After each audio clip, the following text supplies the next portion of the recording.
It's the best their hosts can provide. A leaking, dark and disused warehouse on a dockside. This is the British Forces induction to the Balkans. Their first order is unambiguous and strictly enforced. No one's to leave the building. Such is the fragility of the Greek government that British Army uniforms are seen as provocation to the local community, where anti-NATO sentiment is rife. Greece is a NATO member, but here in Thessalonica, its allies' colours have to be hidden from public view. For these soldiers, though, their attention is concentrated further north. Since the bombing campaign began on the night of 23rd and 24th of March, Serb operations within Kosovo have been conducted at an unparalleled pace.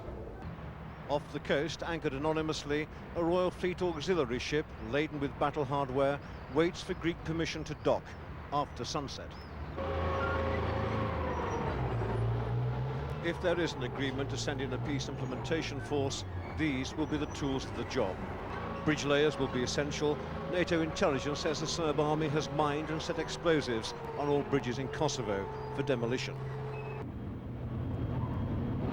On the cargo deck, hidden by diesel fumes, some of NATO's key ground force weapons, self-propelled guns and Challenger battle tanks, more than capable of taking on Serb armour, but NATO, suitably defensive, calls them peace enforcers. British battle tanks arriving in the Balkans, yet NATO still insists they're only here to take part in an eventual peacekeeping operation inside Kosovo. Yet that arrival tonight is a political statement of intent, because if there's no compliance from Belgrade, then this squadron of tanks will inevitably become part of the ground force operation of this war. But for the moment, for all of these soldiers, this is a venture into the unknown. They've been deployed on an operation for which the final orders have yet to be written. Colin Baker, ITN, Thessalonica.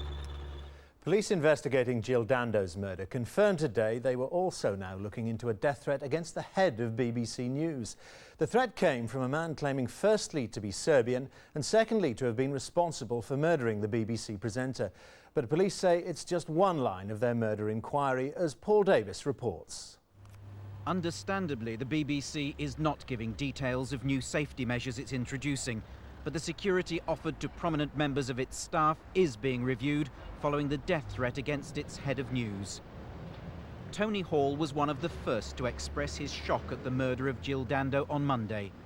Well, we're all absolutely devastated by the news. I've just left the newsroom upstairs where we've had a minute's silence. On Tuesday, the BBC received a telephone call threatening Tony Hall's life.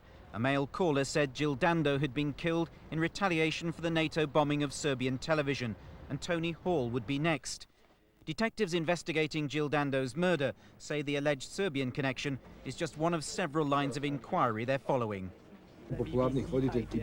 Jill Dando. Belgrade television has reported the murder of Jill Dando, but no suggestion that Serbian agents are targeting British journalists. Our security services are very efficient, and I'm quite sure that if they have any reason to believe that any specific journalist, such as the head of the BBC, may be under a death threat, then they will make sure that they are given proper protection.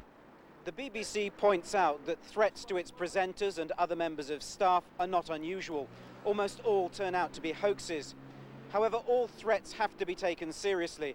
At a time when the corporation is still mourning the loss of Jill Dando, it is particularly sensitive to the safety of its people.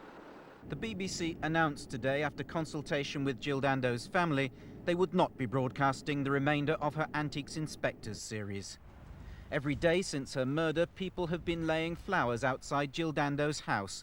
Today's tributes included a note from an ambulance man, apologising that his efforts hadn't been enough to save her. Paul Davis, ITN, West London.